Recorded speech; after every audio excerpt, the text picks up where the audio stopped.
Bismillahirrahmanirrahim. Assalamualaikum warahmatullahi wabarakatuh. Alhamdulillahi rabbil alamin. Wal aqibatu lil muttaqina fala udwana illa 'alal zalimin. Asyhadu an la ilaha illallah wahdahu la syarika lah. Wa asyhadu anna Muhammadan abduhu wa rasuluh.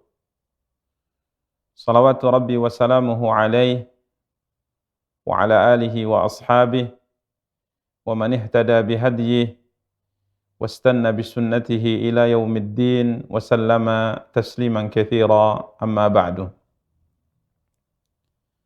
Para pemirsa Rasyad TV yang dimuliakan dan dirahmati oleh Allah Subhanahu wa taala, dan para akhwat yang alhamdulillah pada kesempatan yang berbahagia kali ini kembali diberikan oleh Allah Subhanahu wa taala kemudahan untuk bisa kembali mengikuti kajian tafsir Al-Qur'anil Karim via Zoom. Semoga Allah Subhanahu wa taala memberikan kepada kita semua taufik dan hidayahnya. Dan semoga Allah Subhanahu wa taala memberikan kepada kita semua kemudahan untuk menggapai kemaslahatan untuk urusan dunia dan akhirat kita. Para pemirsa dan para akhwat yang dimuliakan dan dirahmati oleh Allah Subhanahu wa taala, biidznillah pada pertemuan yang berbahagia kali ini kita akan kembali melanjutkan kajian tafsir Al-Qur'anil Karim, tafsir juz amma dari karya yang telah ditulis oleh Syekh Abdurrahman bin Nasir As-Sa'di rahimahullahu taala. Karya beliau Taysir Al-Karimir Rahman fi tafsiri kalami Al-Mannan, yang alhamdulillah pada pertemuan yang lalu kita telah menyelesaikan tafsir ayat yang pertama sampai ayat ke-9 dari surat Al-Insyiqaq, alhamdulillah. Dan insyaallah taala pada pertemuan kali ini kita akan lanjutkan tafsir surat Al-Insyiqaq dari karya beliau rahimahullahu ta'ala. Kembali para pemirsa dan para akhwat yang dimuliakan dan dirahmati oleh Allah Subhanahu wa ta'ala, kita ingatkan untuk meluruskan niat, mengikhlaskan niat hanya untuk Allah Subhanahu wa ta'ala dalam mempelajari tafsir Al-Quran. Karena sesungguhnya amal sebesar apapun ia, tatkala dilakukan oleh seorang hamba, namun tidak didasari keikhlasan hanya untuk mencari ridha Allah Subhanahu wa taala, maka amal tersebut tidak akan berguna sama sekali di sisi Allah Subhanahu wa taala. Sebaliknya, amal sekecil apapun ia, yang mungkin amal dianggap remeh oleh seorang hamba, tatkala dilakukan dengan mengharapkan ridha dan pahala dari Allah Subhanahu wa taala, ikhlas, maka amal yang kecil tersebut merupakan amal yang sangat bernilai di sisi Allah Subhanahu wa taala. Sebagaimana dikatakan oleh Al-Imam Ibnul Mubarak rahimahullah, beliau berkata bahwa kadangkala ada satu amal yang besar dikecilkan oleh Allah Subhanahu wa taala karena niat, dan kadangkala ada amal yang kecil dibesarkan oleh Allah Subhanahu wa taala juga karena niat. Maka mempelajari Al-Quran, mengajarkan Al-Quran merupakan amal besar dalam agama kita.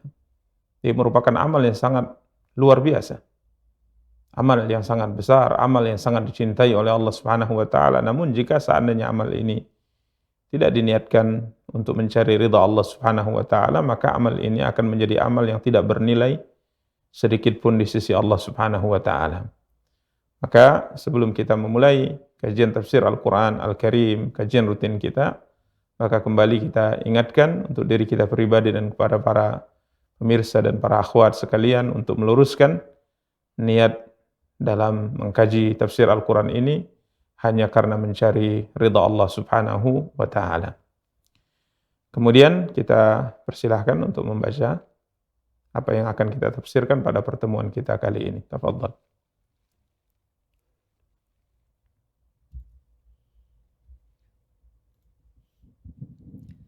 أعوذ بالله من الشيطان الرجيم. وأما من أوتي كتابه وراء ظهره فسوف يدعو ثبورا ويصلى سعيرا إنه كان في أهله مسرورا إنه ظن أن لن يحور بلى إن ربه كان به بشيرا.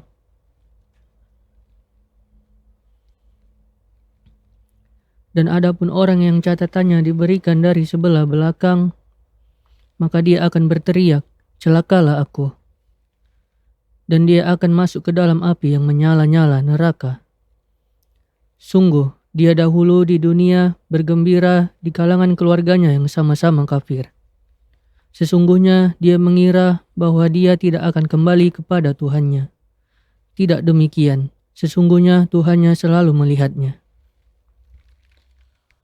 Para pemirsa dan para akhwat yang dimuliakan dan dirahmati oleh Allah Subhanahu wa taala.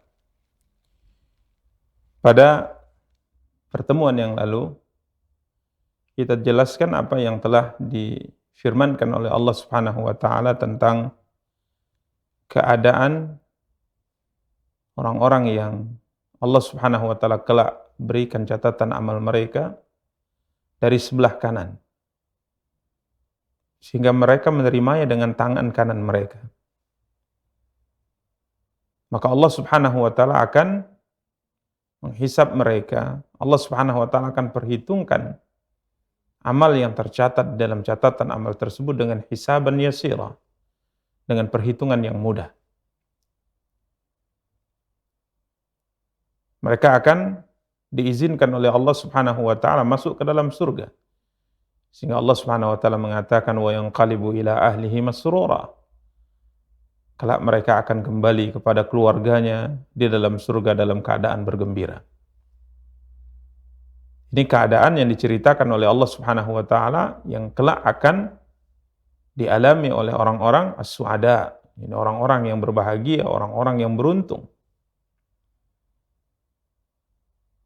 Maka berikutnya Allah Subhanahu wa taala menjelaskan kepada kita tentang kondisi al-ashqiya.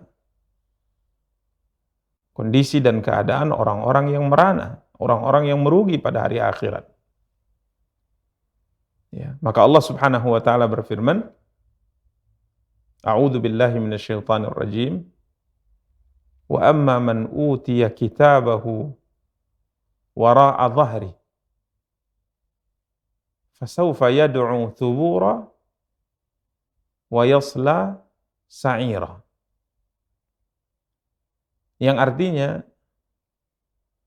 adapun orang-orang yang diberikan kitabnya dari wara'a dhahri, dari belakang punggungnya.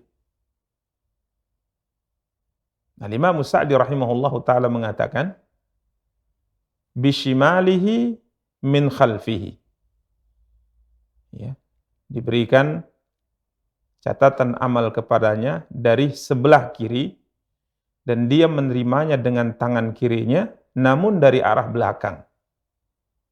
Ya, namun dari arah belakang.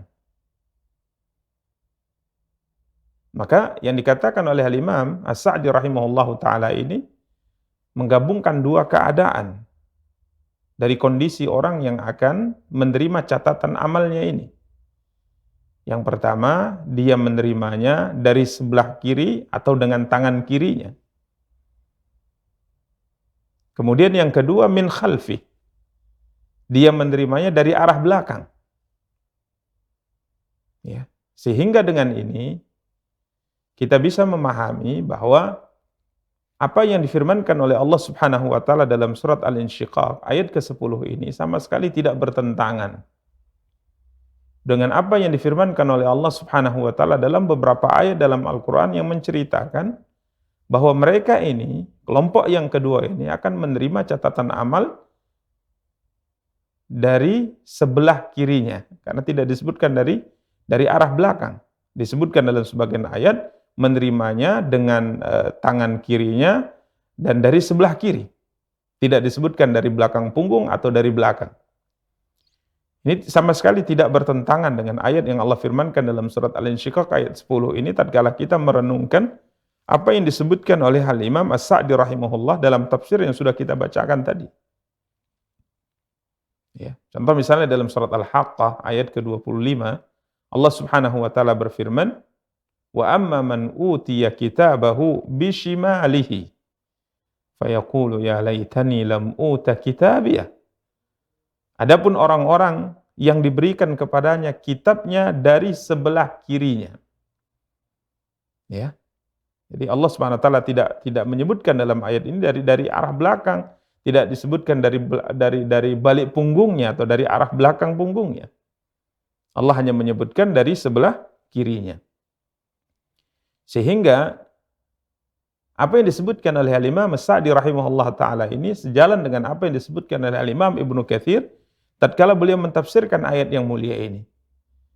Yang dengannya kita bisa memahami dengan baik dua kalimat yang disebutkan oleh Allah tentang orang yang akan menerima catatan amal dari sebelah kirinya atau dengan tangan kirinya atau dari arah belakang punggungnya. Al-Imam Ibnu Katsir berkata, "Ai bishimalihi min wara'i dhahrihi tuthna yaduhu ila wara'ihi wa yu'ta kitabuhu biha kadzalik." Ini perkataan Al-Imam Ibnu Katsir.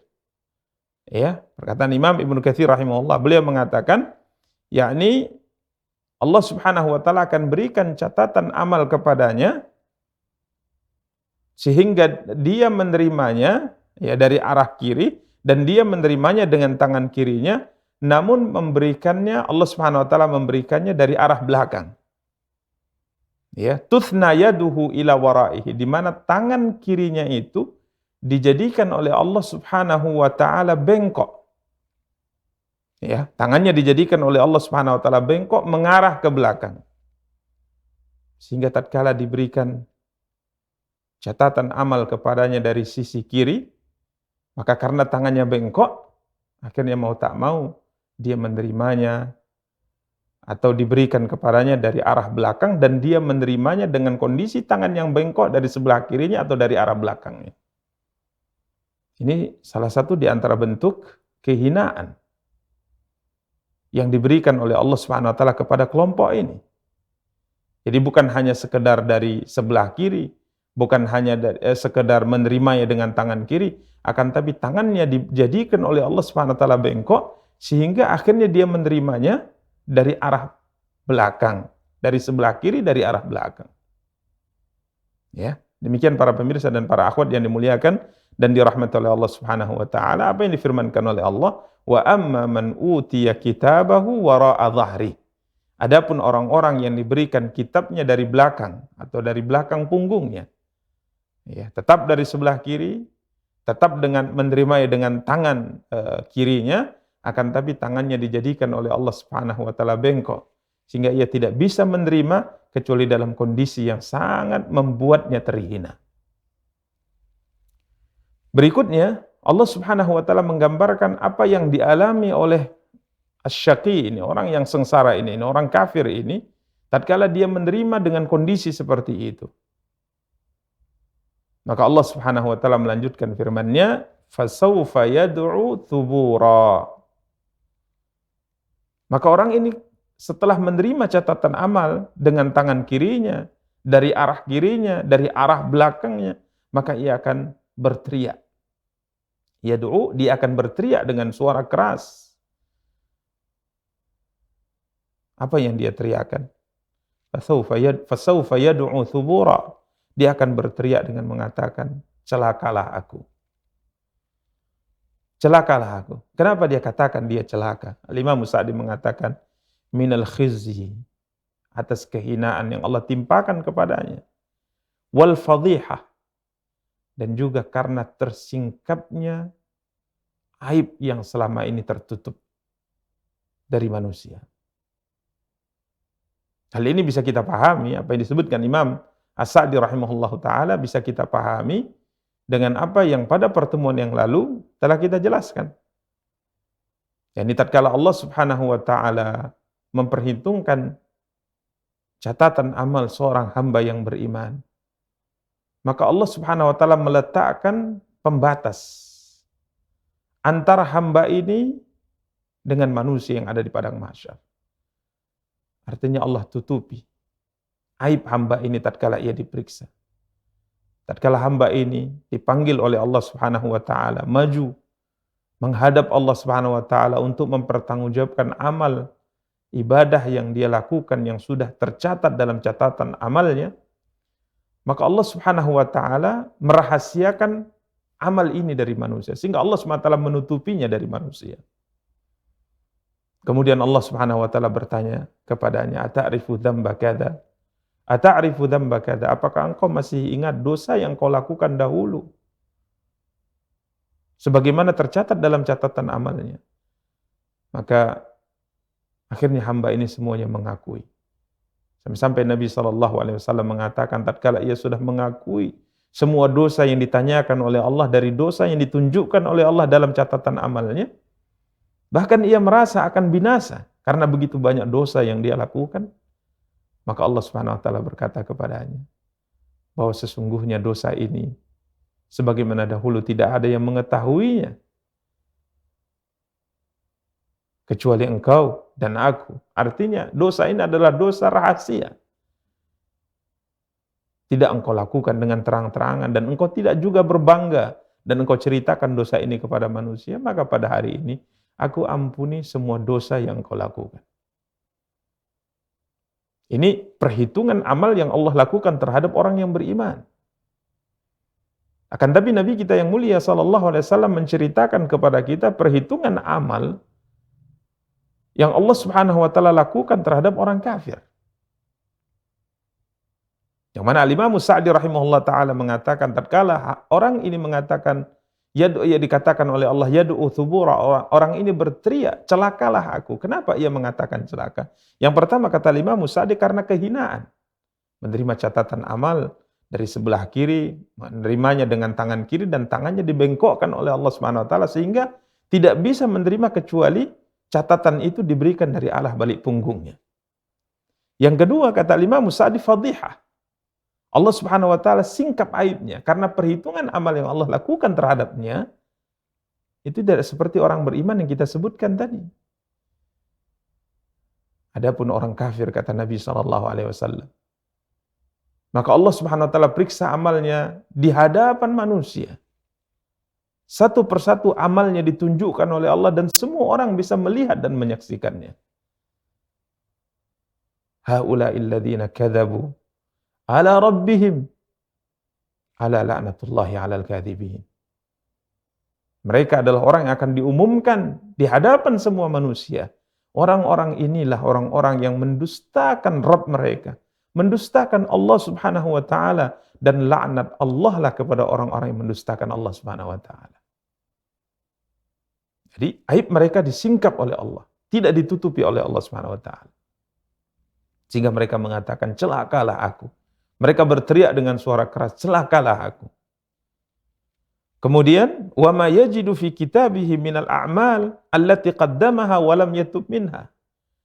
Dia juga berteriak mengatakan dirinya celaka karena ia dapati di dalam catatan amal perbuatannya yang telah dia lakukan adalah dosa-dosa yang sangat banyak yang sama sekali ia belum bertaubat kepada Allah Subhanahu wa taala darinya. Ya, demikian para pemirsa dan para akhwat yang dimuliakan dan dirahmati oleh Allah Subhanahu wa taala. Jadi setelah dia menerima catatan amalnya dengan kondisi yang sebagaimana disebutkan oleh Allah Subhanahu wa taala pada ayat 10, maka dia berteriak dengan mengatakan celakalah aku. Berikutnya para ulama rahimahumullahu taala menjelaskan, ya, di antaranya Imam Ibnu Katsir rahimahullah, bahwa tatkala hamba ini berteriak dengan mengatakan celakalah aku, bahkan dalam sebagian ayat para ulama mengatakan setelah ia kalah dalam perhitungan, setelah tersingkap aibnya di hadapan seluruh manusia. Setelah ia menyadari ia akan binasa. Para ulama mengatakan dalam sebagian ayat, Allah Subhanahu wa taala menceritakan bahwa dia berangan-angan untuk mati.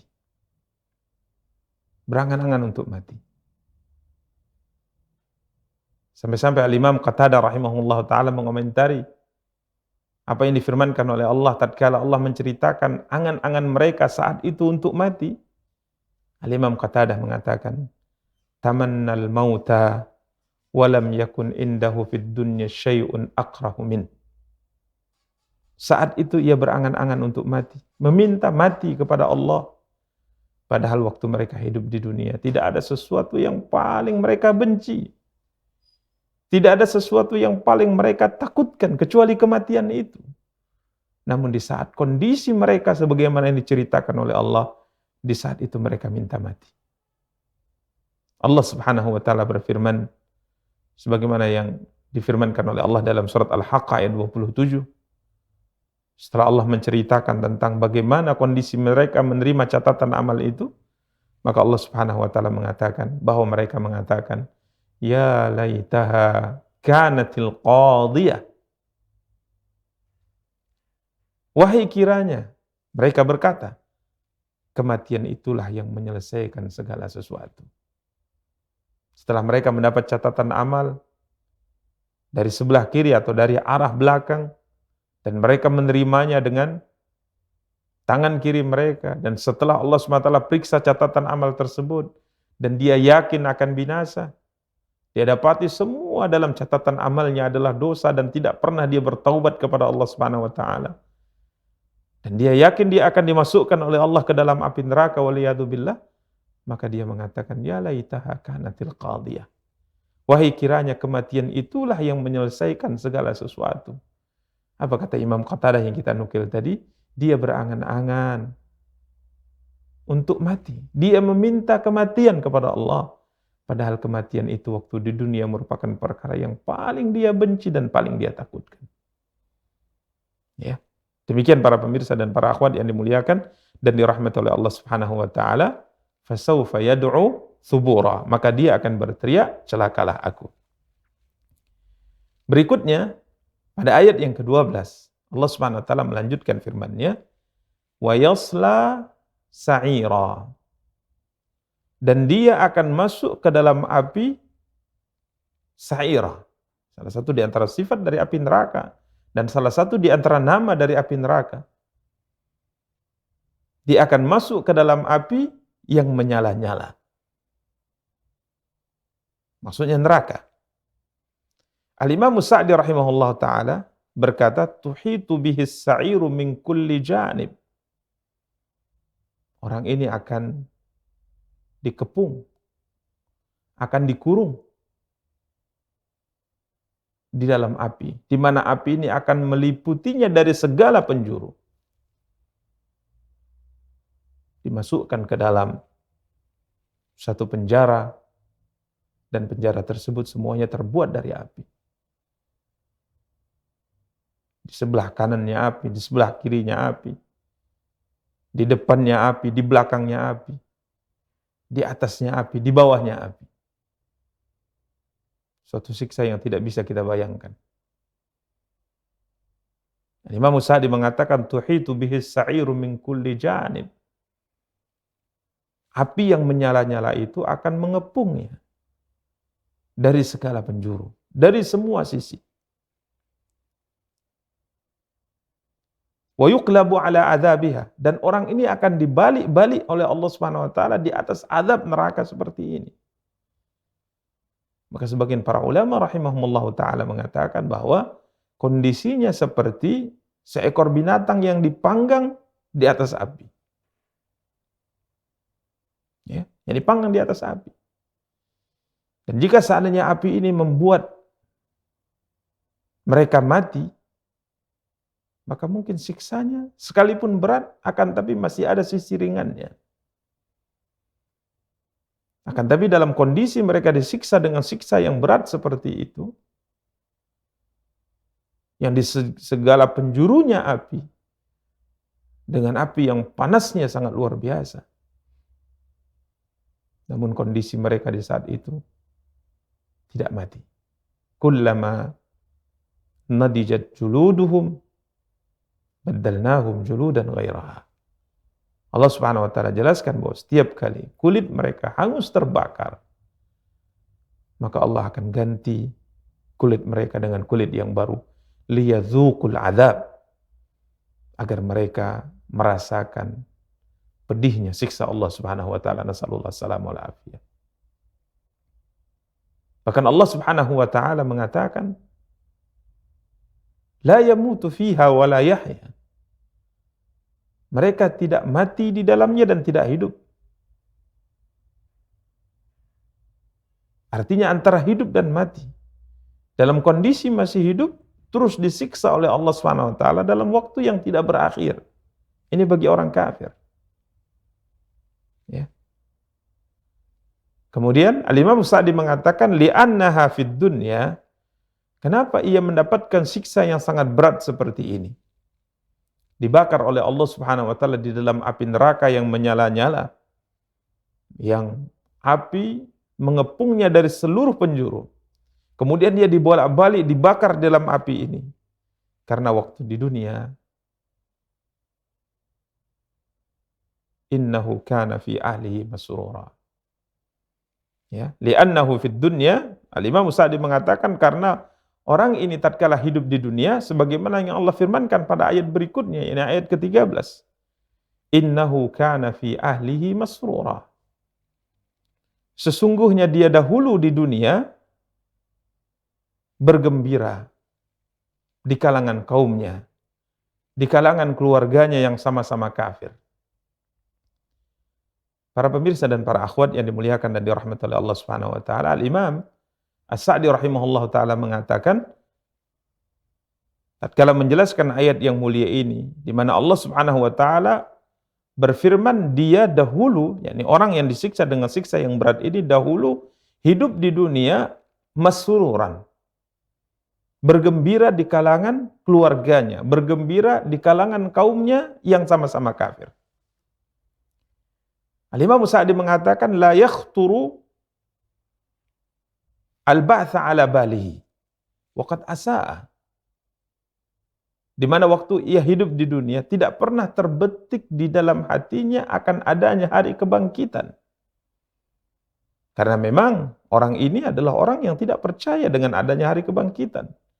Mereka tidak percaya dengan neraka, mereka tidak percaya dengan perhitungan, mereka tidak percaya dengan semua perkara yang disampaikan oleh Nabi SAW tentang adanya hari pertanggungjawaban, adanya hari kebangkitan. Sehingga Imam Sa'di mengatakan tidak pernah terbetik di hatinya sama sekali adanya hari kebangkitan, karenanya di sisi lain dia selalu melakukan dosa, dia selalu melakukan kejahatan. Para pemirsa dan para akhwat yang dimuliakan dan dirahmati oleh Allah, karenanya orang yang tidak percaya dengan adanya hari kebangkitan, maka apa yang dia lakukan dalam kehidupan dunia? Tidak ada yang terfikirkan olehnya, tidak ada yang terbetik di dalam hatinya kecuali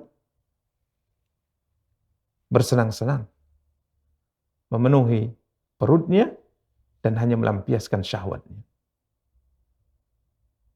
Ya, karenanya Allah Subhanahu wa taala mensifati orang-orang kafir, orang-orang yang tidak beriman dengan adanya hari kebangkitan, orang-orang yang tidak beriman kepada Allah Subhanahu wa taala, tidak percaya dengan adanya hari perhitungan. Maka Allah Subhanahu wa taala firmankan dalam surat Muhammad ayat 12, "Walladzina kafaru yatamatta'una wa ya'kuluna kama ta'kulul an'amu wan naru matwal lahum." Beginilah orang yang tidak pernah terbetik di dalam hatinya adanya sebuah perhitungan dari perbuatan amal yang dia lakukan. Hidupnya hanya untuk memenuhi perutnya. Hidupnya hanya untuk melampiaskan syahwatnya. Allah Subhanahu wa taala mengatakan dan orang-orang kafir bersenang-senang di dunia dan mereka makan seperti makannya al-an'am, binatang ternak. Wan naru mathwal lahum. Dan jahanam, neraka adalah tempat tinggal mereka kelak di akhirat. Ya. Maka kalau Allah Subhanahu wa taala menceritakan tentang kelompok yang akan disiksa dalam api neraka seperti ini, maka Allah menceritakan waktu di dunia, kata Allah, mereka adalah orang-orang yang selalu bergembira di kalangan keluarganya, selalu bergembira di kalangan kaumnya yang sama-sama kafir. Artinya tidak ada beban dalam hidupnya. Tidak ada beban dalam hidupnya. Tatkala dia berbuat apapun, mengucapkan apapun, melakukan tindakan apapun, dia tidak pernah berpikir bahwa akibat dari kejahatan yang dia lakukan, akibat dari keburukan yang dia lakukan itu adalah akibat yang buruk nanti di akhirat. Persis seperti binatang. Ya. Jadi masruran. Dia selalu bergembira. Tidak pernah merasa takut dengan adanya neraka, tidak pernah merasa takut dengan adanya timbangan yang akan digunakan oleh Allah untuk menimbang catatan amal. Tidak pernah merasa khawatir dengan apakah dia nanti menerima catatan amal dari sebelah kanan atau dari sebelah kiri. Tidak pernah terbetik di dalam hatinya bagaimana nanti tatkala Allah memanggilnya, kemudian Allah berikan catatan amalnya, kemudian Allah akan periksa amal perbuatannya satu persatu. Semua ini tidak pernah terbayangkan di dalam hatinya. Sehingga hidupnya untuk urusan seperti ini tanpa beban. Sehingga dia melakukan apapun yang dia inginkan. Persis yang dikatakan oleh Allah, mereka makan, mereka bersenang-senang layaknya hewan ternak. Adapun orang yang beriman, sekalipun mereka mungkin juga berbahagia dalam kehidupan ini, mereka tertawa, mereka tersenyum. Tapi ada sesuatu yang menakutkan yang membuat mereka berpikir panjang untuk melakukan sesuatu yang dilarang oleh Allah Subhanahu wa taala. Karena mereka tahu, orang beriman tahu bahwa akhir daripada kehidupan adalah kematian. Kemudian setelah kematian ada perhitungan. Ada hari kebangkitan, ada hari perhitungan. Kemudian setelahnya, kalau tidak surga, maka neraka, waliyadzubillah. Karenanya tatkala Allah Subhanahu wa taala menceritakan tentang apa yang dibicarakan oleh penduduk surga antar sesama mereka di dalam surga, maka Allah Subhanahu wa taala menyinggung sisi ini. Sebagaimana yang Allah firmankan dalam surat At-Tur ayat 25 dan 26. Allah menceritakan tentang penduduk surga yang ada di dalam surga. Allah berfirman, wa aqbala ba'duhum 'ala ba'dhin yatasaalun qalu inna kunna qablu fi ahlina musyfiqin. Ya. Allah Subhanahu wa taala menceritakan bahwa penduduk surga di dalam surga sebahagian mereka aqbala ba'duhum 'ala ba'd. Sebagian mereka menghadap kepada sebahagian yang lain. Yatasaalun, saling bertanya-tanya. Jadi penduduk surga, orang-orang beriman di dalam surga akan duduk dan mereka akan berdialog. Mereka akan berbicara. Mereka akan bernostalgia atas apa yang telah mereka alami dalam kehidupan dunia. Sebagian para ulama mengatakan layaknya tatkala seorang teman dengan temannya bertemu, kemudian saling bercerita masa lalu. Begitu yang diceritakan oleh Allah dari penduduk surga. Wa aqbala ba'duhum 'ala ba'dhin yatasaalun. Dan sebagian mereka menghadap kepada sebagian yang lain saling bertanya-tanya. Jadi saling bertanya-tanya tentang bagaimana kondisi dan keadaan cerita hidup mereka waktu di dunia. Maka sebagian mengatakan, qalu inna kunna qablu fi ahlina musyfiqin. Mereka berkata, sesungguhnya kami dahulu waktu di dunia, ya, waktu kami di dunia, waktu kami berada di tengah-tengah keluarga kami, maka kami merasa musyfiqin, kami merasa takut. Merasa takut atas apa? Merasa takut akan azab Allah. Merasa takut atas apa? Merasa takut dari api neraka. Merasa takut dari apa? Merasa takut dari dosa yang pernah dia lakukan. Sekalipun mungkin ia telah bertaubat kepada Allah dari dosa tersebut, tapi dia merasa khawatir, merasa takut apakah dosa itu benar-benar sudah diampuni oleh Allah atau tidak. Sehingga hari-harinya, di satu sisi mungkin dia tersenyum, di satu sisi mungkin dia tertawa, di satu sisi mungkin dia layaknya hidup seorang manusia. Tapi di sisi lain ada sesuatu yang membuat dia takut, yang dia memperbanyak istighfar kepada Allah. Ia banyak mengucapkan astaghfirullah, astaghfirullah, astaghfirullah. Puluhan kali dalam satu hari, ratusan kali dalam satu hari, karena dia takut tatkala nanti dia bertemu dengan Allah, dosa-dosa yang pernah dia lakukan, Allah SWT tidak memaafkan dan tidak mengampuni. Begini orang yang beriman. Karenanya para pemirsa dan para akhwat yang dimuliakan dan dirahmati oleh Allah, dalam apa yang sedang kita jelaskan ini bukan berarti seorang yang beriman itu, seorang muslim dan muslimah itu hendaknya dalam kehidupan selalu menangis. Tidak. Ya hidup layaknya sebagai seorang manusia. Akan tapi dalam satu waktu dalam kehidupan dia, tatkala dia teringat dengan ini, rasa takut, rasa khawatir itu memenuhi hatinya, sehingga dia memohon ampun kepada Allah, mungkin menangis kepada Allah, menyesali dosa-dosa yang pernah dia lakukan, dan berharap untuk dimasukkan ke dalam surga Allah, dan takut jika seandainya Allah masukkan ia ke dalam api neraka. Ini kondisi orang beriman. Berbeda orang kafir, sebagaimana kita katakan tadi, tanpa beban apapun, untuk urusan akhirat tanpa beban apapun. Sehingga tatkala ia berdusta, ia sama sekali tidak takut akan akibat dusta yang dia lakukan. Tatkala ia berkhianat, ia tidak takut sama sekali dengan khianat yang dia lakukan.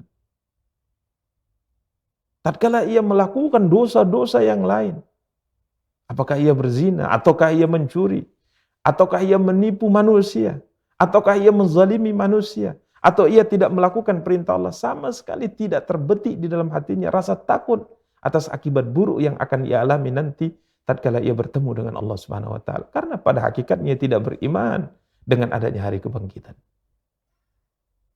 Adapun orang beriman tidak seperti ini. Wa aqbala ba'dhum 'ala ba'dhin yatasaalun qalu inna kunna qablu fi ahlina musyfiqin. Dahulu waktu kami hidup di dunia, sewaktu kami berada di tengah keluarga kami, dalam kehidupan dunia, kami merasa takut akan diazab oleh Allah Subhanahu wa taala. Sehingga ini yang menyebabkan kami berusaha untuk baik dalam mengerjakan salat, berusaha untuk baik dalam berpuasa, berusaha untuk membaca Al-Quran, berusaha untuk belajar, berusaha untuk menutup aurat, berusaha untuk tidak mencuri, berusaha untuk tidak berkhianat, dan begitu seterusnya. Karena ada rasa khawatir dan ada rasa takut dari siksa Allah. Demikian para pemirsa dan para akhwat yang dimuliakan dan dirahmati oleh Allah Subhanahu wa taala. Kemudian Allah Subhanahu wa taala melanjutkan firman-Nya pada ayat yang ke-14. Innahu dhanna an la yahur. Sesungguhnya dia menyangka. Jadi orang kafir ini, dia menyangka bahwa dia sekali-kali tidak akan kembali kepada Tuhannya. Al-Imam Sa'di rahimahullahu ta'ala mengatakan, walam yadhunna annahu raji'un ila rabbih wa mawqufun baina yadayhi.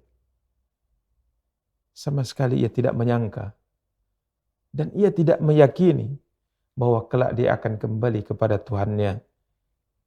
Wa mawqufun baina yadayhi. Sama sekali dia tidak percaya, dia tidak menyangka bahwa kelak dia akan berdiri di hadapan Allah Subhanahu wa taala, mempertanggungjawabkan semua amal perbuatan yang ia lakukan dalam kehidupan dunia. Kenapa? Karena orang kafir mengingkari hari kebangkitan. Orang kafir mengingkari hari kebangkitan. Karena ia sesekali tidak menyangka, kata Allah, kalau ia akan dikembalikan kepada Allah, kalau ia akan berdiri di hadapan Allah, mempertanggungjawabkan semua amal perbuatan yang dia lakukan. Kemudian Allah Subhanahu wa taala melanjutkan firman-Nya, bala inna rabbahu kana bihi basira. Bukan demikian, kata Allah, yang benar sesungguhnya Tuhannya selalu melihatnya. Al-Imam Sa'di rahimahullah ta'ala mengatakan, fala yahsun yatrukuhu sudah. Tidak mungkin. Ini maknanya. Jadi tatkala Allah Subhanahu wa taala berfirman, bukan demikian, yang benar sesungguhnya Tuhannya selalu melihatnya. Melihat perbuatannya, melihat ucapannya, dan memerintahkan malaikat untuk mencatatnya, yang nanti ada perhitungan atas semua apa yang dia lakukan. Karena mustahil dan tidak mungkin Allah menciptakan dia sebagai seorang manusia, kemudian Allah SWT akan biarkan dia hidup tanpa tujuan. Ya, la yu'mar wa la yunha. Hidup tanpa diperintah dan tanpa dilarang. La yuthabu wa la yu'aqab. Ia hidup melakukan perbuatan kebaikan, ia tidak mendapat pahala atas kebaikan yang dia lakukan. Dan dia hidup melakukan kejahatan dan Allah tidak memberikan hukuman atas kejahatan dia lakukan. Ini tidak mungkin. Ya, tidak mungkin. Mustahil Allah menciptakan manusia tanpa tujuan. Sia-sia, tidak mungkin. Dan Allah tidak mungkin tidak memerintahkan dan tidak mungkin tidak melarang. Dan Allah SWT tidak mungkin tidak memberikan pahala dan tidak mungkin tidak memberikan hukuman. Para pemirsa dan para akhwat yang dimuliakan dan dirahmati oleh Allah SWT, senada dengan apa yang difirmankan oleh Allah SWT dalam surat ini, ayat ke-15, ya, bahwa Allah SWT tidak menciptakan manusia sia-sia. Tidak mungkin Allah tidak perintah kita, tidak mungkin Allah tidak larang kita dengan larangan-larangan yang harus kita jauhi. Tidak mungkin Allah tidak memberikan balasan kebaikan atas apa yang kita lakukan dari kebaikan, dan tidak mungkin Allah tidak menghukum kita atas kejahatan yang kita lakukan. Senada dengan ayat ini, Allah SWT berfirman dalam surat Al-Mu'minun, ayat 112 sampai 116. Qala kam labithtum fil ardi adada sinin. Allah bertanya kepada penduduk neraka. Allah bertanya kepada penduduk neraka. Qala kam labithtum fil ardi adada sinin. Allah bertanya, berapa tahunkah lamanya kamu tinggal di bumi? Qalu labithna yawman aw ba'da yawmin fas'alil 'addin. Coba camkan apa jawaban penduduk neraka. Tatkala Allah bertanya kepada mereka, berapa tahunkah lamanya kamu tinggal hidup di bumi? Maka apa jawaban penduduk neraka? Mereka menjawab, kami tinggal di bumi sehari atau setengah hari. Yakni sehari atau setengah hari bila dibandingkan dengan kehidupan akhirat. Allahu Akbar. Kehidupan dunia yang kita semua merasakan hakikatnya panjang. Hidup yang begitu panjang. Hari-harinya begitu panjang. 60 sampai 70 tahun hidup di dunia. Kan tapi penduduk neraka mengatakan, labithna yauman au ba'da yaum. Kami hidup di bumi sehari atau setengah hari. Ya, sebagaimana dalam ayat yang pernah kita bahas dalam surah An-Nazi'at, ka'annahum hina yarawna lam yalbathu illa 'ashiyatan aw duhaha. Jadi tatkala penduduk neraka atau orang-orang yang dihidupkan kembali oleh Allah Subhanahu wa taala nanti di akhirat, kemudian mereka bandingkan antara hidup akhirat, waktu akhirat dengan kehidupan dunia, maka mereka menyadari bahwa hidup mereka di dunia hanya sekian jam saja. Seakan-akan mereka hidup di dunia hanya seperti hidup antara waktu duha sampai zuhur, atau antara waktu asar sampai tenggelam matahari. Maka ini yang dijawab oleh mereka. Qalu labithna yawman aw ba'da yawmin fas'alil 'addin. Mereka menjawab, kami tinggal di bumi sehari atau setengah hari saja. Maka tanyakanlah kepada orang-orang yang menghitung. Maka Allah SWT tegaskan, qala illa bithtum illa qalilan law annakum kuntum ta'lamun. Allah berfirman, kamu tidak tinggal di bumi melainkan sebentar saja. Ya, sebentar. Sangat sebentar. Maka tatkala kita melihat kepada masa yang telah kita lalui sampai hari ini, maka kita sadari bahwa kehidupan itu adalah waktu yang sangat sebentar. Qala illa bithum illa qalilan law annakum kuntum ta'lamun. Kalau kamu sesungguhnya mengetahui.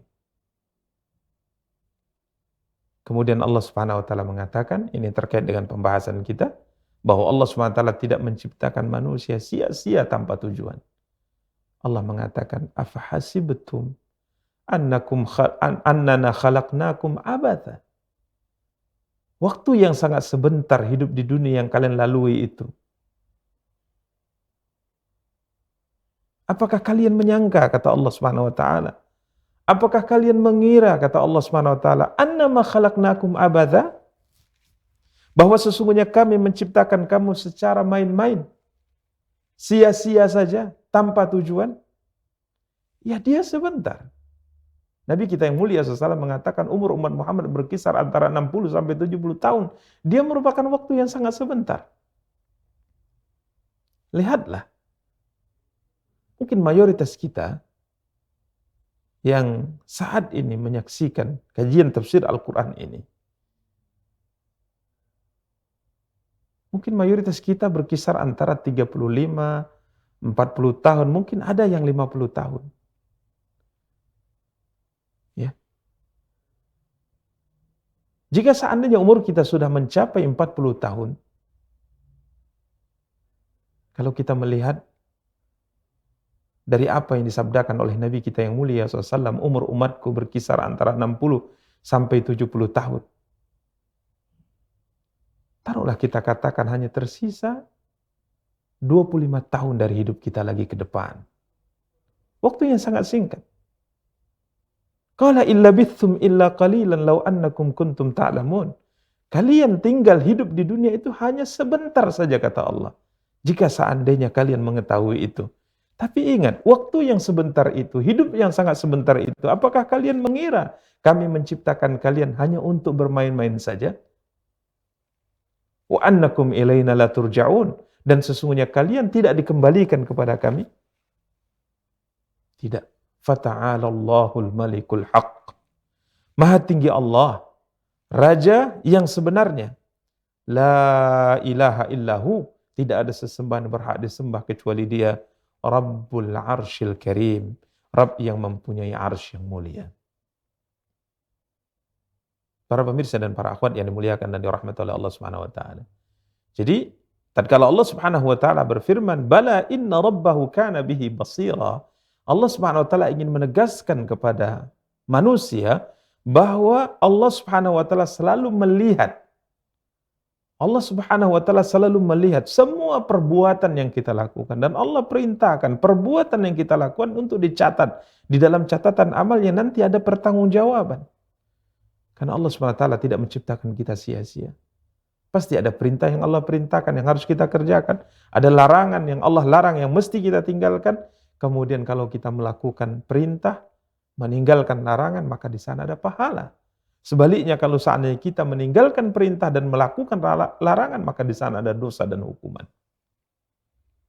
Maka hendaknya ini menjadi pelajaran, menjadi renungan bagi kita semua untuk melakukan kebaikan dalam kehidupan ini. Karena semua yang kita ucapkan, semua yang kita lakukan, semuanya ada pertanggungjawaban di hadapan Allah Subhanahu wa taala. Umar bin Abdul Aziz rahimahullah pernah berkata, "Fa innakum lan tukhlaqu abatha wa lan tutraku suda." Kalian diciptakan oleh Allah Subhanahu wa taala tidaklah untuk bermain-main. Kalian diciptakan oleh Allah Subhanahu wa taala bukanlah untuk hal yang sia-sia. Wa innalakum ma'adan. Sesungguhnya ada satu janji yang pasti akan Allah lakukan kepada kalian. Di mana Allah Subhanahu wa taala akan turun nanti di saat itu, yakni di padang mahsyar, dan untuk menyelesaikan urusan yang terjadi di kalangan kita. Maka merugilah, hinalah seorang hamba yang di hari itu dijauhkan oleh Allah Subhanahu wa taala dari rahmat Allah, dan diharamkan untuk memasuki surga yang luasnya seluas langit dan bumi. Kemudian beliau mengatakan, alam ta'lamu annahu la ya'manu ghadan illa man hadira hadzal yaum wa khafa. Apakah kalian tidak mengetahui bahwa orang yang nanti di akhirat merasa tentram, merasa aman dan bergembira adalah orang-orang yang berhati-hati dalam kehidupan saat ini. Dan dia merasa takut. Jadi beliau mengatakan bahwa orang yang merasa aman kelak di hari akhirat adalah orang yang pada hari ini berhati-hati dalam kehidupan. Orang yang pada hari ini merasa takut akibat buruk yang akan ditimbulkan kelak tatkala ia melakukan kejahatan dan maksiat kepada Allah Subhanahu wa taala. Wa ba'a nafidan bibaqin. Orang yang akan aman, tentram, bahagia kelak adalah orang yang berusaha mengorbankan sesuatu yang fana demi untuk mendapatkan sesuatu yang kekal abadi di akhirat. Wa qalilan bikatsir, dia akan korbankan sesuatu yang sedikit yang dia miliki dalam kehidupan dunia untuk mendapatkan sesuatu yang sempurna dan banyak di kehidupan akhirat. Begitu seterusnya beliau ingatkan. Ya. Jadi para pemirsa dan para akhwat yang dimuliakan dan dirahmati oleh Allah Subhanahu wa taala, ini yang difirmankan oleh Allah Subhanahu wa taala dalam ayat surat Al-Insyiqaq ayat ke-15. Bala inna rabbahu kana bihi basira. Silahkan berikutnya. Fala uqsimu bisyafaq wal laili wama wasaq wal qamari idza tasaq latarkabunna tabaqan an tabaq. Maka aku bersumpah demi cahaya merah pada waktu senja, demi malam dan apa yang diselubunginya, demi bulan apabila jadi purnama. Sungguh, akan kamu jalani tingkat demi tingkat dalam kehidupan. Para pemirsa dan para akhwat yang dimuliakan dan dirahmati oleh Allah Subhanahu wa taala. Berikutnya Allah Subhanahu wa taala melanjutkan firman-Nya, "Fala uqsimu bisyafaq wal laili wama wasaq wal qamari idza ittasaq la tarkabunna tabaqan an tabaq." Berikutnya Allah Subhanahu wa taala bersumpah dengan beberapa makhluk yang diciptakan olehnya Subhanahu wa taala. Dan sering kita sampaikan bahwa Allah Subhanahu wa taala bersumpah dengan makhluk yang Dia kehendaki, dengan menyebutkan dalam sumpahnya makhluk yang Dia kehendaki. Ya, maka kita lihat dalam beberapa ayat dalam Al-Quran, Allah SWT bersumpah dengan menyebut makhluk-makhluk yang dia kehendaki dan Dia ciptakan Subhanahu wa ta'ala. Dan sering juga kita sampaikan bahwa tatkala Allah bersumpah dengan menyebutkan salah satu di antara makhluk yang Dia ciptakan, menunjukkan makhluk tersebut memiliki kedudukan yang sangat agung dan mulia. Ya, di sisi Allah, atau makhluk tersebut memiliki kedudukan manfaat yang sangat besar bagi manusia. Ya. Adapun kita sebagai seorang hamba, maka kita tidak boleh bersumpah dengan menyebut selain Allah. Kita tidak boleh bersumpah dengan makhluk. Ya. Kita boleh bersumpah dengan menyebut nama Allah atau menyebut salah satu di antara sifat yang dimiliki oleh Allah Subhanahu wa taala. Nabi kita yang mulia sallallahu alaihi wasallam bersabda, "Man halafa bi ghairillahi faqad asyrak." Barang siapa yang bersumpah dengan menyebut selain Allah, maka ia telah melakukan kesyirikan. Ini syirik kecil. Maka kita sebagai seorang hamba tidak boleh bersumpah kecuali hanya menyebut nama Allah atau menyebut sifat yang dimiliki oleh Allah. Ya, menyebut nama Allah, misal kita mengatakan wallahi, demi Allah, demi Ar-Rahman, demi Al-Ghaffar. Nama-nama Allah yang sangat banyak. Di antaranya 99 nama yang dimiliki oleh Allah, semuanya boleh kita jadikan sebagai sarana sumpah kita. Demi Qahhar, demi Ghaffar, demi Tawwab, demi Al-Hamid, demi Al-Majid. Ya, silakan, boleh. Atau bersumpah dengan menyebut salah satu di antara sifat yang dimiliki oleh Allah Subhanahu wa taala. Contohnya misalnya demi ilmu yang dimiliki oleh Allah. Ya, demi rahmat yang dimiliki oleh Allah. Demi kasih sayang yang dimiliki oleh Allah, demi kehidupan yang dimiliki oleh Allah. Silakan, boleh. Ya, adapun bersumpah dengan selain ini, ya, dengan selain nama Allah atau selain sifat yang dimiliki oleh Allah, maka ini merupakan salah satu di antara bentuk kesyirikan. Seperti misal seorang mengatakan demi nyawaku, demi darahku, demi kehormatanku, demi ayah dan ibuku. Ya, ini tidak boleh. Ya, sebagaimana kita bacakan tadi apa yang disabdakan oleh Nabi SAW, beliau SAW bersabda, la tahlifu bi abaikum, man halafa bi ghairillahi faqad asyrak. Janganlah kalian bersumpah dengan menyebutkan bapak-bapak kalian, nenek-nenek moyang kalian.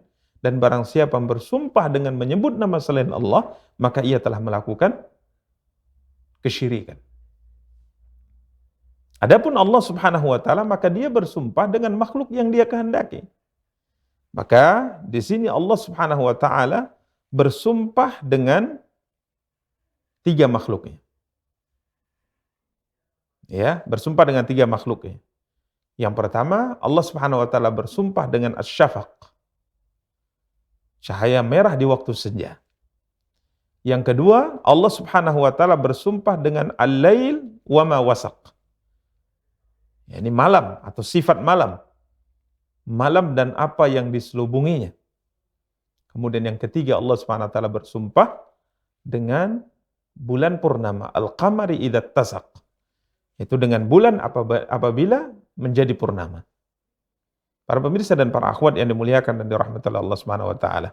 Jadi yang pertama, Allah Subhanahu wa taala pada ayat ke-16 bersumpah dengan asy-syafaq. Allah berfirman, "Fala uqsimu bisyafaq." Maka sesungguhnya aku bersumpah dengan cahaya merah di waktu senja.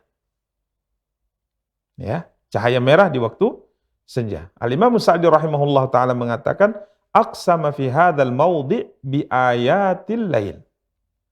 Allah Subhanahu wa taala bersumpah di 3 ayat ini dengan tanda-tanda kebesaran Allah yang terjadi pada malam. Ya, syafaq, ini cahaya merah di waktu senja, ini tanda awal malam. Ya, kemudian malam itu sendiri, apabila malam dan yang diselubunginya. Ya. Kemudian yang ketiga, sebagaimana kita sebutkan tadi, yakni bulan purnama. Jadi semua ini, ketiga ini merupakan tanda-tanda kebesaran Allah yang terlihat di waktu malam. Yang pertama beliau mengatakan fa'aqsama bisyafaq. Maka yang pertama Allah SWT bersumpah dengan asy-syafaq, di mana diterjemahkan dengan cahaya merah di waktu senja. Ya, sinar merah di waktu senja. Ya. Huwa baqiyatu nuris syams, dia adalah sisa-sisa cahaya matahari tatkala matahari tenggelam. Dan dia, kata beliau, adalah muftatahul lail, dia adalah awal daripada malam. Dan maklum ya, tatkala kita belajar misalnya menjelaskan tentang waktu-waktu salat, maka munculnya syafaq ini, cahaya merah ini di waktu senja yang dia merupakan sisa-sisa cahaya dari matahari yang saat itu tenggelam, ini merupakan tanda waktu maghrib telah tiba. Ya, tanda waktu maghrib telah tiba. Sebagaimana dalam hadis yang disebutkan bahwa ada seorang yang bertanya kepada Nabi SAW tentang waktu-waktu salat, ya, maka Nabi kita yang mulia SAW menjelaskan, atau dalam sebagian riwayat Jibril SAW menjelaskan hal itu kepada Nabi SAW, ya, di mana waktu awal maghrib itu adalah tatkala syafaq telah muncul. Jadi yang dimaksud dengan syafaq di sini, ya, semoga Allah SWT merahmati kita, adalah sinar merah, ya, atau cahaya merah di waktu senja Yang Al-Imam Sa'di mengatakan dia adalah sisa-sisa dari cahaya matahari dan dia merupakan awal daripada waktu malam. Ini sumpah yang pertama, ya, sumpah yang pertama. Kemudian sumpah yang kedua, Allah Subhanahu wa taala berfirman, "Wal-laili wa ma wasaq." Dan dengan malam dan apa yang diselubunginya. Ya. Al-Imam Sa'di mengatakan ihtawa alaihi hayawanatun wa ghairuha. Ya, malam yang menyelubungi semuanya, baik binatang dan yang lainnya. Ya, dan untuk lebih memudahkan tafsir dari makna wasaq, ya, maka kita lihat apa yang disebutkan oleh Al-Imam Ibnu Katsir rahimahullah menukil perkataan Abdullah bin Abbas, Al-Imam Mujahid, Al-Imam Hasan Al-Basri, Al-Imam Qatadah, di mana wasaq ditafsirkan oleh mereka, yakni para sahabat dan para tabi'in, dengan jamaah. Ya, dengan jamaah. Artinya mengumpulkan. Ya, mengumpulkan. Ya, artinya mengumpulkan. Jadi tatkala Allah Subhanahu wa taala berfirman wal-laili wa ma wasaq, dan dengan malam dan apa-apa yang diselubunginya, bisa diartikan dengan apa-apa yang karena malam ini ya menjadi sebab berkumpulnya makhluk yang diciptakan oleh Allah Subhanahu wa taala. Ya, bisa juga diartikan dengan kembali. Ya, karenanya Al-Imam Ibnu Katsir rahimahullah taala menukil perkataan Ikrimah, yaqul ma saqa min zulmatin idza kana al-lailu dhahaba idza kana al-lail dhahaba kullu syai'in ila ma'wa. Yani tatkala malam tiba, maka semua makhluk itu akan kembali ke tempatnya.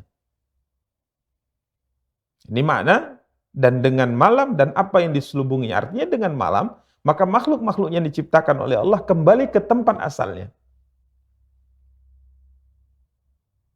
Contoh kita manusia. Tatkala matahari terbit, maka kita berangkat bekerja. Kemudian tatkala malam tiba, maka kita akan kembali ke rumah kita masing-masing. Begitu juga dengan binatang, kata para ulama. Maka tatkala malam tiba, maka binatang itu akan kembali dan berkumpul dengan sebangsanya. Ya. Ini yang dimaksud dengan wal-laili wa ma wasaq. Dan dengan malam dan apa yang diselubunginya. Ditafsirkan oleh Ibnu Abbas, Mujahid, Hasan dan Qatadah, wa ma jama'. Wa ma wasaq, tafsirnya adalah wa ma jama'. Dan apa yang mengumpulkannya. Kemudian sumpah yang ketiga, wal qamari idza tasaq, dan dengan bulan apabila jadi purnama. Dan demi bulan apabila jadi purnama. Ini tatkala bulan berada pada posisi yang sempurna, atau kita sebut dengan al-badr, purnama, yakni di malam ke-13 dari bulan Hijriyah, dan juga malam ke-14 dan juga di malam 15. Maka di 3 malam ini kondisi bulan dalam kondisi yang sempurna. Maka disebut dengan Badr, bulan purnama. Ya.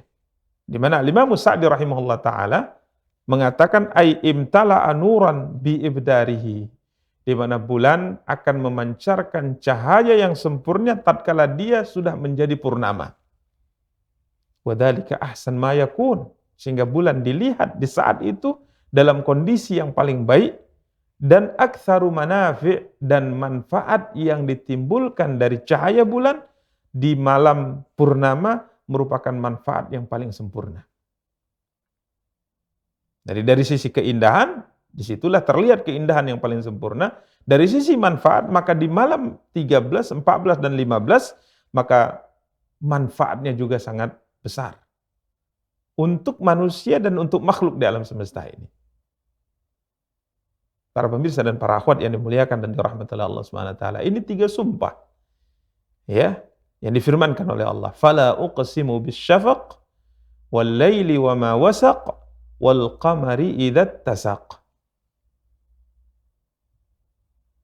Kemudian Allah Subhanahu wa taala berfirman pada ayat 19, "La tarkabunna tabaqan an tabaq." Ini muqsam alaih. Al-Imam Sa'di mengatakan ini muqsam alaih. Hal yang dijadikan sumpah. Tujuan sumpah adalah untuk menegaskan ini. Menegaskan sesuatu yang besar. Menegaskan sesuatu yang penting untuk ditegaskan. Karena biasanya dalam Al-Quran, ya, tatkala Allah bersumpah dengan sumpah-sumpah, maka setelahnya pasti kita akan lihat tujuan sumpah. Dan ini sering kita sebutkan pada pembahasan-pembahasan sebelumnya. Tatkala Allah SWT menyampaikan sumpahnya, maka kemudian setelahnya ada tujuan sumpah. Maka ini tujuan sumpah. Allah ingin menegaskan dan menekankan kepada kita sesuatu yang penting. Yani tatkala Allah berfirman, "La tarkabunna tabaqan an tabaq." Sesungguhnya kamu melalui tingkat demi tingkat dalam kehidupan. Bisa diartikan sesungguhnya kamu melalui tahapan demi tahapan dalam kehidupan. Ya, walaupun di sini ada sisi pendapat yang sangat banyak di kalangan para ulama ahli tafsir tentang maksud tingkat demi tingkat yang diinginkan oleh Allah dalam ayat ini, tingkat yang mana? Tingkatan yang mana? Ya, sampai-sampai ada sebagian para ulama mentafsirkan ayat yang mulia ini bahwa ayat ini disampaikan oleh Allah kepada Nabi. Bahkan ada yang mentafsirkan ayat ini menceritakan tentang Isra dan Mi'raj. Ya, tingkat demi tingkat yang akan engkau lalui ya Muhammad tatkala engkau melakukan perjalanan Mi'raj di atas langit, yakni dari satu tingkat langit engkau akan melalui tingkat-tingkatan langit berikutnya. Dan ada juga sebagian para ulama mengatakan bahwa ayat ini maksudnya adalah Nabi, maksudnya engkau ya Muhammad akan melalui tingkat demi tingkat dari kehidupanmu di dunia. Perjalanan dakwahmu dari satu tingkat ke tingkat berikutnya. Jadi banyak sisi tafsir yang disebutkan para ulama, di antara disebutkan Imam Ibnu Katsir dalam tafsir beliau. Akan tapi Al-Imam Sa'di rahimahullahu taala menyebutkan salah satu di antara tafsir para ulama tentang ayat ini. Beliau mengatakan, Al-Imam Sa'di mengatakan, setelah kita memahami adalah muqsam alaih, ini adalah hal yang dijadikan sumpah. Tujuan sumpah adalah ini. Tatkala Allah bersumpah dengan syafaq, cahaya merah di waktu senja, kemudian Allah Subhanahu wa taala bersumpah dengan malam dan apa yang diselubunginya. Kemudian Allah Subhanahu wa taala bersumpah dengan bulan tatkala ia menjadi purnama. Maka Allah ingin tegaskan hal ini. Sesungguhnya kamu melalui tingkat demi tingkat dalam kehidupan. Al-Imam Sa'di menyebutkan satu sisi dari tafsir yang disebutkan oleh banyak para ulama. Beliau mengatakan, la tarkabunna ay ayyuhan nas. Sesungguhnya kamu akan melalui, wahai manusia, tabaqan an tabaq. Tingkat demi tingkat. Ay atwaran muta'addidatan wa ahwalan mutabayinatan. Ya, engkau akan melalui tahapan-tahapan yang berbeda-beda dan kondisi yang bermacam-macam. Maksudnya dalam kehidupan. Maka beliau sebutkan minan nutfah ilal alaqah. Dari setetes air mani kita lalui tahapan dan tingkatannya sehingga kemudian berikutnya kita berubah menjadi segumpal darah. Kemudian dari segumpal darah ilal mudghah. Tingkatan berikutnya dari segumpal darah berubah menjadi segumpal daging. Kemudian tahapan berikutnya ila nafkhir ruh. Ditiupkannya nyawa oleh seorang malaikat yang ditugaskan oleh Allah Subhanahu wa taala. Kemudian tingkatan berikutnya walidan. Ya, dilahirkan dalam kondisi bayi. Kemudian tiflan. Kemudian kita menjadi seorang anak. yang sebelum balik sudah mengetahui hal-hal yang baik yang disebut dengan masa tamyiz. Kemudian berikutnya thumma yajri alaihi qalamut taklif. Tingkatan berikutnya kita akan melalui masa di mana pembebanan untuk melakukan satu perintah yang kita mendapatkan pahala apabila kita melakukannya, dan pembebanan untuk meninggalkan satu yang diharamkan dan kita akan mendapat dosa kalau kita melakukannya tatkala kita sudah sampai mencapai usia dewasa. Kemudian tahapan berikutnya sampai summa yamutu ba'da dzalik. Kemudian tingkatan berikutnya adalah kematian. Ini tahapan dan tingkatan yang pasti kita lalui, yang ditegaskan oleh Allah dalam kehidupan dunia. Di mana setiap tingkatan kita akan menghadapi kondisi-kondisi yang berbeda, keadaan-keadaan yang berbeda. Dan kita rasakan bahwa kondisi dan keadaan tingkatan berikutnya jauh lebih berat daripada kondisi dan keadaan tingkat sebelumnya. Sehingga sebagian para ulama mencontohkan dari sisi hafalan saja misalnya. Ya, di mana kita akan melalui masa di mana hafalan dan kemampuan mengingat itu sangat kuat. Setelah masa ini berlalu, maka kita akan masuk ke tahapan dan tingkatan yang keadaan untuk menghafal itu semakin berat. Ya, begitu seterusnya. Kemampuan untuk melakukan, kesanggupan untuk melaksanakan sesuatu, itu berbeda antara satu tingkatan dengan tingkatan yang lainnya. Maka apa faedah hal ini disampaikan? Agar kita memanfaatkan sebaik mungkin tahapan dan tingkatan yang kita sekarang berada padanya. Dan jangan pernah sia-siakan kesempatan yang Allah sudah anugerahkan kepada kita. Apa pesan Abdullah bin Umar Ibn Khattab radhiyallahu ta'ala an? Ya, yang dipesankan kepada kita semua. Idza amsayta fala tantadhir as-sabah wa idza asbahta fala tantadhir al-masa. Kalau kita sudah sampai pada waktu pagi,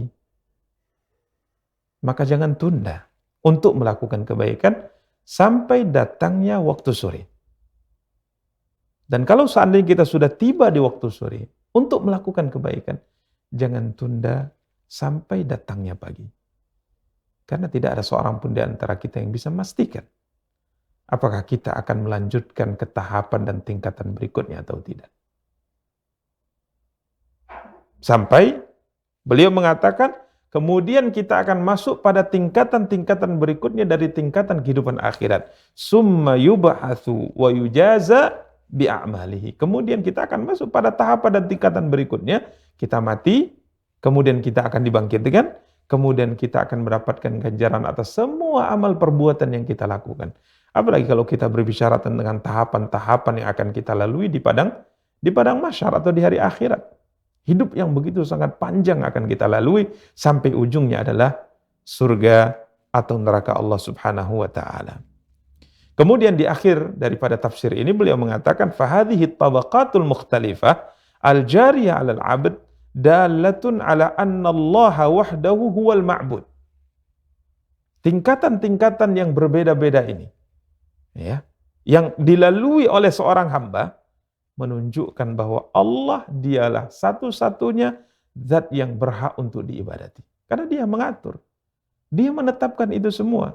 Dia yang telah menentukan perbedaan demi perbedaan yang terjadi pada setiap tingkatan yang akan dilalui oleh manusia. Al-mudabbir li'ibadihi bihikmatihi wa rahmatihi. Dialah yang mengatur urusan hambanya dengan kebijaksanaan yang dimiliki olehnya dan juga dengan rahmatnya. Jika kita merenungi tahapan demi tahapan, tingkatan demi tingkatan yang kita lalui dalam kehidupan ini sampai kita saat ini, maka kita melihat bahwa Allah Subhanahu wa taala mengatur makhluknya dengan hikmahnya. Allah mengatur makhluknya dengan kasih sayangnya. Coba lihat. tatkala kita melalui satu tahapan dalam hidup kita di saat kita dilahirkan, dalam kondisi lemah, kita tidak bisa melakukan apapun. Yang bisa kita lakukan hanya menangis tatkala kita lapar, hanya menangis tatkala ada sesuatu yang membuat kita sakit, membuat kita tidak nyaman, tatkala kita dalam kondisi masih bayi. Tapi coba lihat, Allah Subhanahu wa Ta'ala tanamkan kasih sayang yang tidak terbatas yang Allah letakkan di hati kedua orang tua kita. Dalam kondisi kita tidak bisa melakukan apapun, tidak bisa menolak suatu keburukan yang akan menimpa kita, kita tidak mampu mengambil manfaat apapun yang bisa kita inginkan. Ya, mengambil manfaat apapun yang kita inginkan, tidak mampu karena kita dalam kondisi sangat lemah, baru dilahirkan. Tapi dengan kasih sayang Allah, Allah SWT ingin menjaga kita, Allah SWT ingin merawat kita, Allah SWT ingin melindungi kita dengan apa? Dengan meletakkan kasih sayang yang tak terbatas pada kedua orang tua kita. Ya. Ini menunjukkan sebagaimana disebutkan oleh Al-Imam Sa'di rahimahullah, al-mudabbir li'ibadihi bihikmatihi wa rahmatihi. Dialah satu-satunya zat yang mengatur urusan hambanya dengan hikmahnya dan juga kasih sayangnya. Wa annal abda faqirun ajiz. Kita sebagai seorang hamba adalah fakir yang sangat butuh dengan Allah dan hamba yang tidak kuasa melakukan apapun kecuali dengan izin dan kemudahan dari Allah. Tahta tadbiri Al-Aziz Ar-Rahim. Kita hidup di bawah pengaturan Zat yang maha perkasa dan Zat yang maha pengasih dan penyayang Subhanahu wa ta'ala. Maka tidak ada pilihan bagi kita setelah kita menyadari bahwa kita akan melalui tingkat demi tingkat dalam kehidupan kecuali bersandar kepada Allah. Memohon kemudahan kepada Allah, baik dalam urusan dunia maupun dalam urusan akhirat. Maka berbanyak ucapan, hasbiyallahu wa ni'mal wakil. Hasbiyallah wa ni'mal wakil. Cukuplah Allah sebagai penolong kita. Dan Allah Subhanahu wa ta'ala adalah sebaik-baik penolong.